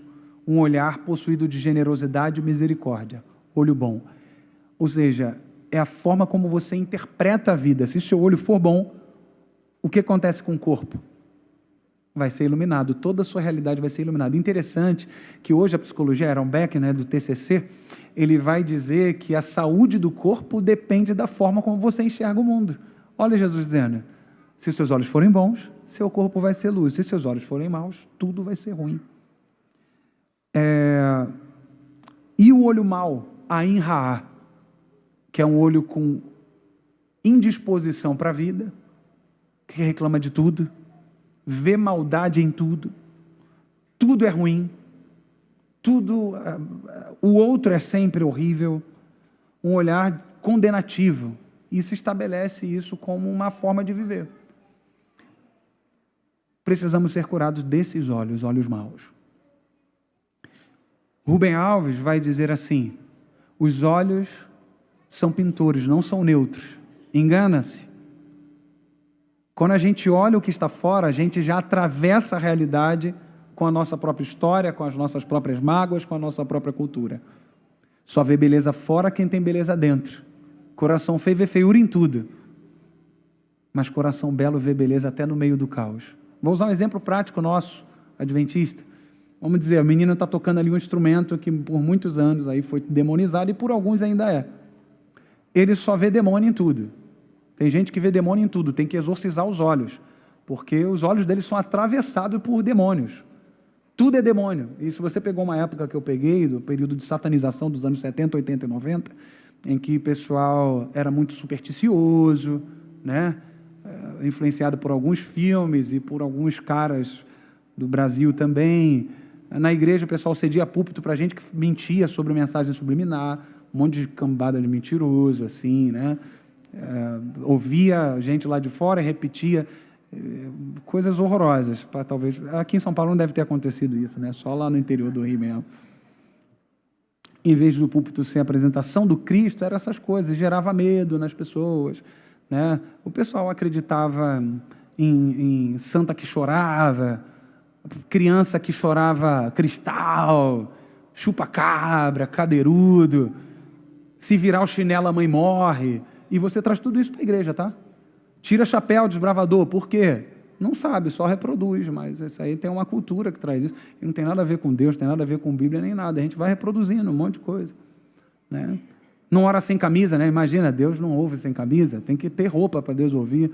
O pessoal estava tudo pelado lá no jardim, irmão. Aí se alguém te assaltar, levar toda a sua roupa, não ora não, então fica lá, pede ajuda só a polícia mesmo. A gente vai trazendo um monte de coisa que vai virando umas coisas muito estranhas, que não tem nada a ver com Bíblia, é evangelho, e é entendível. Eu não falo isso também, a gente precisa respeitar isso, é outra escola, outra realidade, né? Então, tem gente que vê diabo em tudo.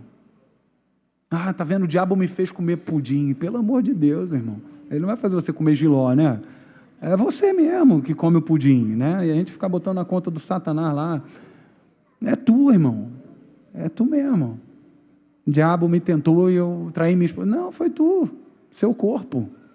Ser humano não é só espiritualidade, moral e ética. Ser humano também é neurotransmissor, é química, é fisiologia. Ser humano tem TPM, hormônio. Tem que ver minha mulher lá, nem parece crente quando está com TPM. Então, o ser humano ele é possuído de complexidades, né? Mas voltando, Ain Ra, olho mau. A pessoa reclama de tudo, já viu gente assim? Choveu, reclamou. Tem sol, está sol demais. O seu cérebro decora também aquilo que você diz e estabelece isso, é estabelecido como um padrão mental. Vira um vício, vira um modus operandi, um modo de ser. E aí a sua vida toda fica pautada em reclamação. Você conhece gente assim, que o clima está bom pra caramba, está todo mundo gostando daquilo. Imagina, você saiu daqui da igreja, né? E o pessoal, pô, foi um culto maravilhoso e tal. Aí chega uma pessoa, foi uma benção. Aí chega uma pessoa e fala assim, achei metidinho pra caramba o negócio. Falei, poxa, não tem, tem a ver com o que está dentro.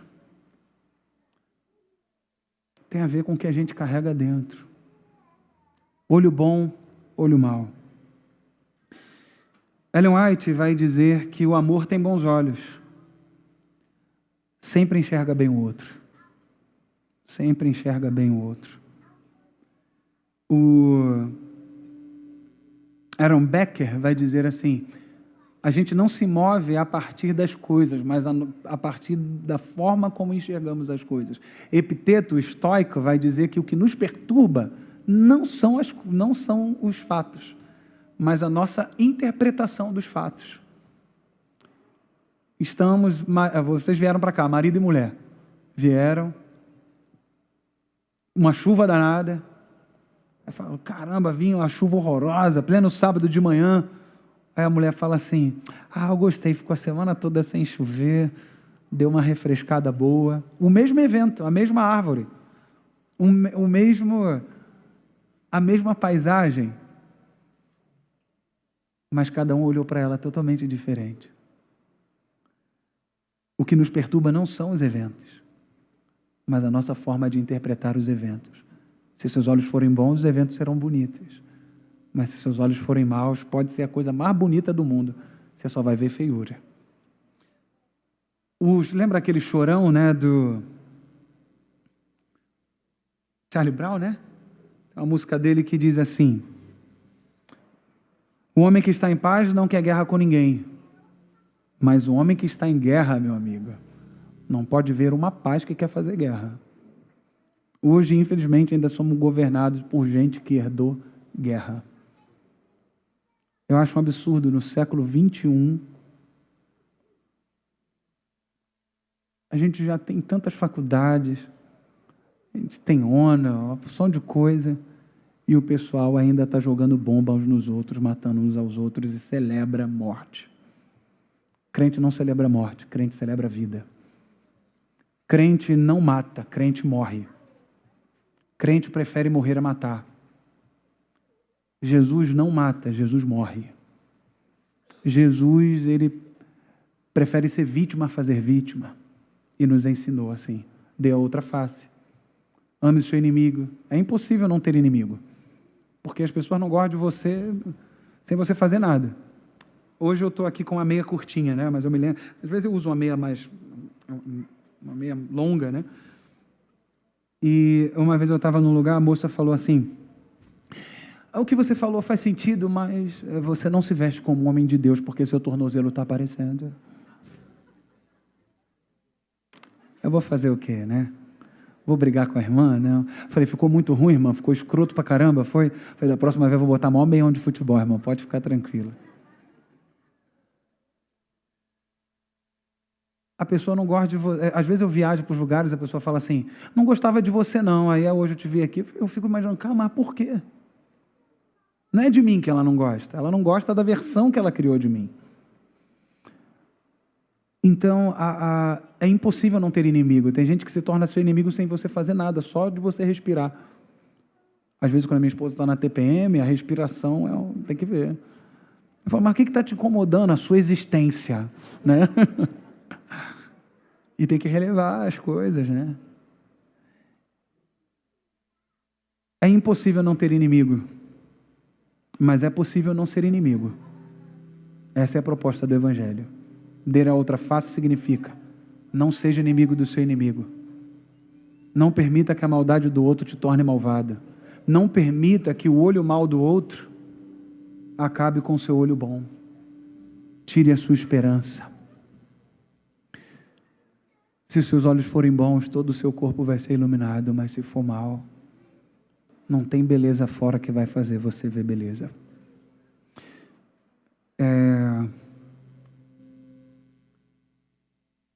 Eu estava falando que eu odeio a morte, né, com todas as minhas forças, mas eu gosto de ler os epitáfios.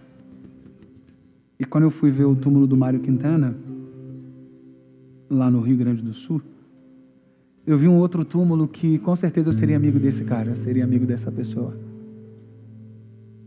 Estava escrito assim, só me faltava essa. Mas gente, tu está no cemitério, olha o que você vê escrito no túmulo, só me faltava essa, é claro, né? Eu olhei aquilo e comecei a rir na hora. Eu pensei, com certeza eu seria amigo desse cara, né? No túmulo do Cazuza está escrito: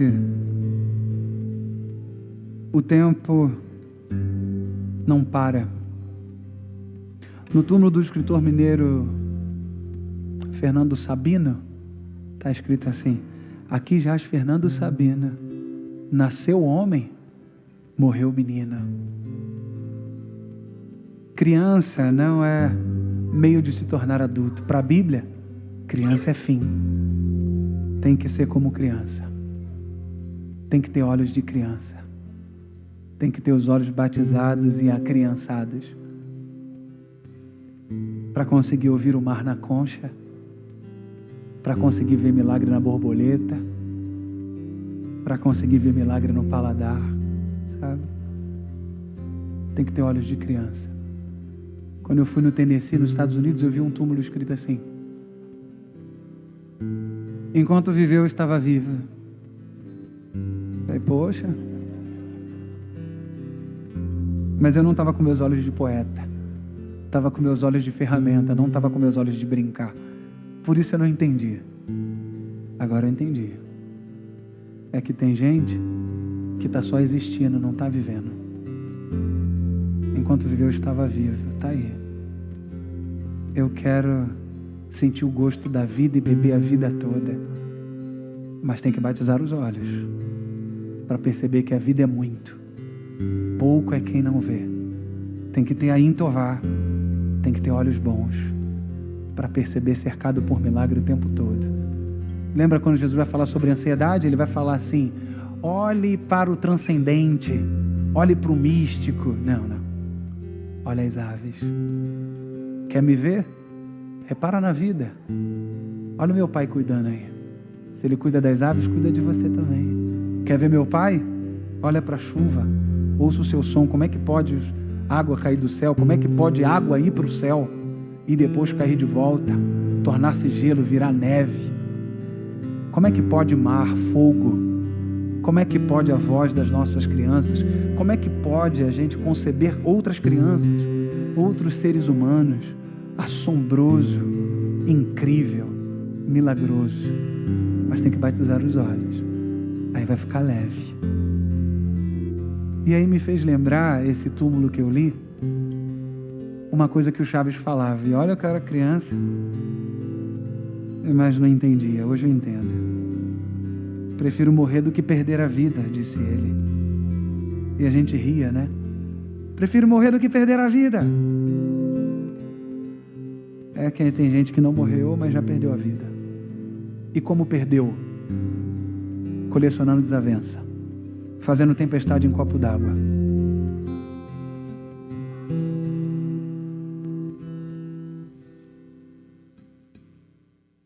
Exemplo. Imagina, no início do casamento, a minha mulher, eu deixo às vezes algumas roupas jogadas, desatento, eu até esqueço que deixei jogado. Aí ela falava assim, como é que é? Essa toalha vai ficar jogada aqui até que hora? Pô, essa fala é proporcional ao fato? Porque parece que eu peguei um monte de mulher na rua, né? A fala foi proporcional a um evento desse. Não foi proporcional ao evento de deixar a toalha molhada. A gente fica com essa comunicação violenta. Na internet, na vida, olhar violento. Há olhares que nunca deveria ser direcionado a uma criança. De desaprovação. Você pode acabar com o aprendizado de uma criança assim. Tá jogando bola, ou a mulher tá fazendo uma coisa, o cara fala, e aí? Um tom ignorante, horroroso. O resultado vai ser que a gente começa a omitir para evitar a fadiga. E aí vira uma relação de mentira, porque toda relação violenta vira uma relação de medo e, consequentemente, mentirosa.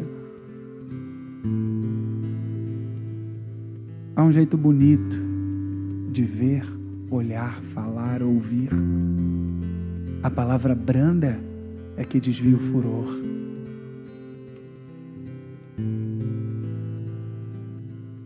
Benjamin Disraeli escreveu que a vida é muito curta para ser pequena. Ela já é curta, não precisa ser pequena. Tem gente que teve vida curta, mas teve vida grande. E tem gente que teve vida longa, mas a vida era pequena. Apequenou a vida, porque tinha olhos maus, tinha Inha. Quero terminar contando uma parábola de um sábio. Tinha um cara manso, um sábio, muito querido numa aldeia. E tinha um rapaz que tinha inveja dele e nem acreditava que ele era sábio de verdade. E falou o seguinte: eu vou pegar esse sábio hoje. Eu vou pegar um pássaro, vou esconder na minha mão. Vou esperar, o povo todo está reunido. Vou chegar para esse sábio, vou perguntar para ele: adivinha o que tem na minha mão? Se ele adivinhar que é um pássaro, eu vou perguntar: está vivo ou está morto? Se ele disser que está vivo, eu aperto ele na minha mão e mato. E depois vou abrir, eles vão ver o pássaro morto. Se ele disser que está morto, eu abro a mão e deixo ele voar. Agora eu pego esse sábio. Chegou na frente de todo mundo. E aí, sábio, você que é todo sabichão, adivinha o que tem na minha mão? Ele sorriu e disse: uma pequena ave, um beija-flor. Lindo beija-flor. Aí ele: tá vivo ou tá morto? Aí ele sorriu e disse: será como você quiser. Será como você quiser. A vida é um presente. Está na nossa mão. Será como você quiser. Será com olho mau ou olho bom. Pode ser uma vida voante,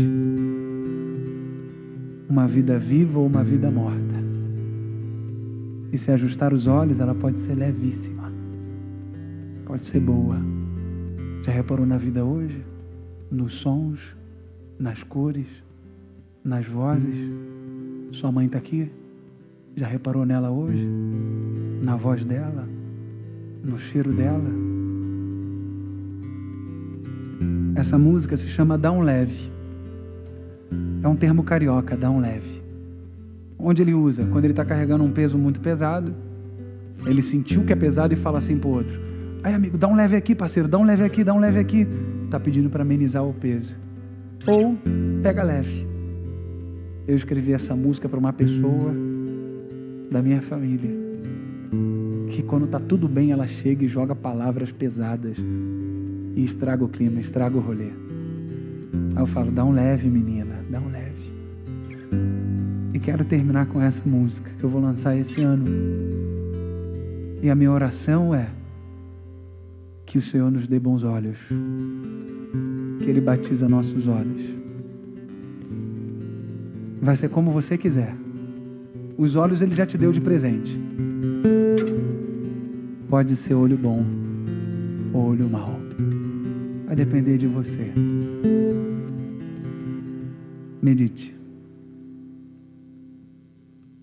Responda proporcionalmente aos fatos. A vida não precisa ser um fardo. Dá um leve na vida. Dá um leve, menina. Dá um leve. Tem dramas que o coração inventa e pesos que o nosso olho aumenta. Dá um leve na vida. Dá um leve na vida. Dá um leve.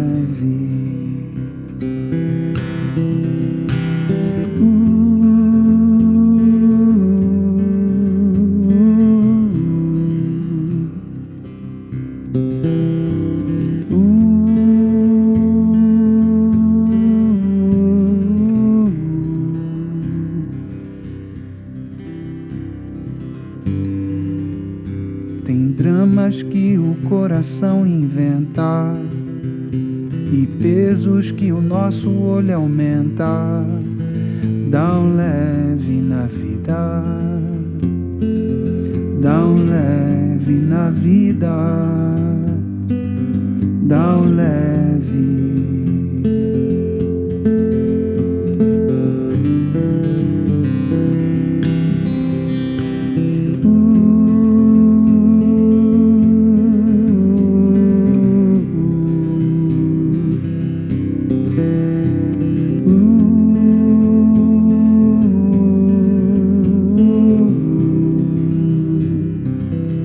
A vida pode ser boa,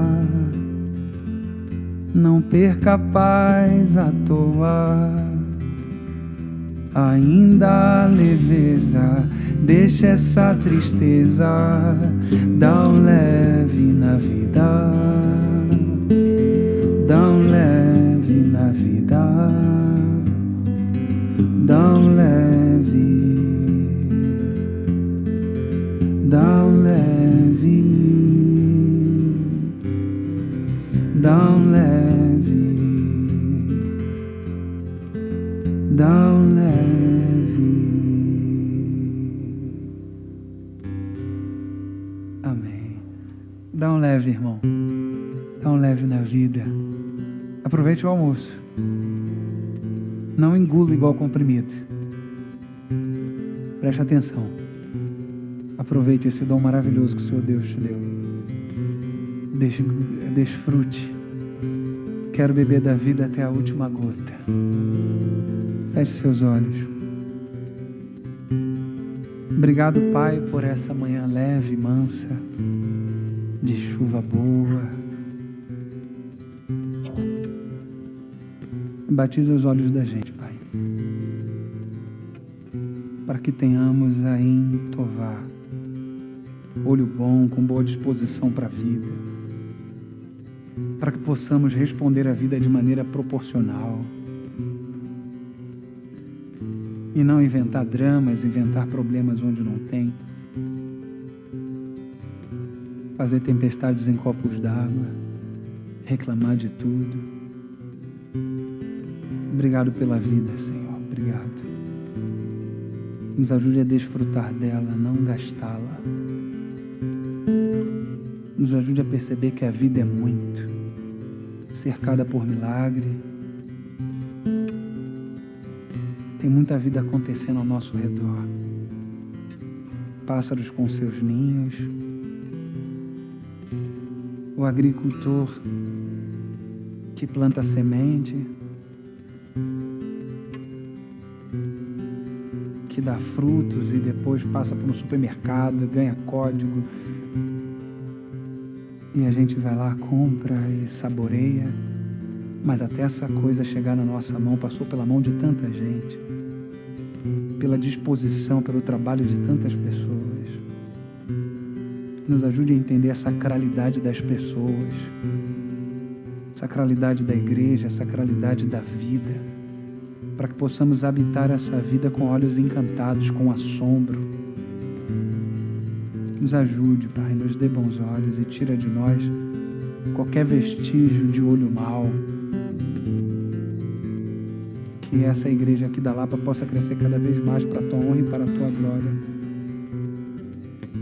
Crescer como uma comunidade acolhedora, uma comunidade que pinta boas paisagens, paisagens de segundas chances, de acolhimento, de salvação, não de condenação. Nos dê uma ótima tarde na Tua presença, um almoço delicioso. Nos ajude a prestar atenção, reparar na vida para reparar a vida. Pedimos isso crendo que o Senhor escuta a gente, o que é incrível ouvir gente como a gente. E fazemos isso no nome poderoso de Jesus.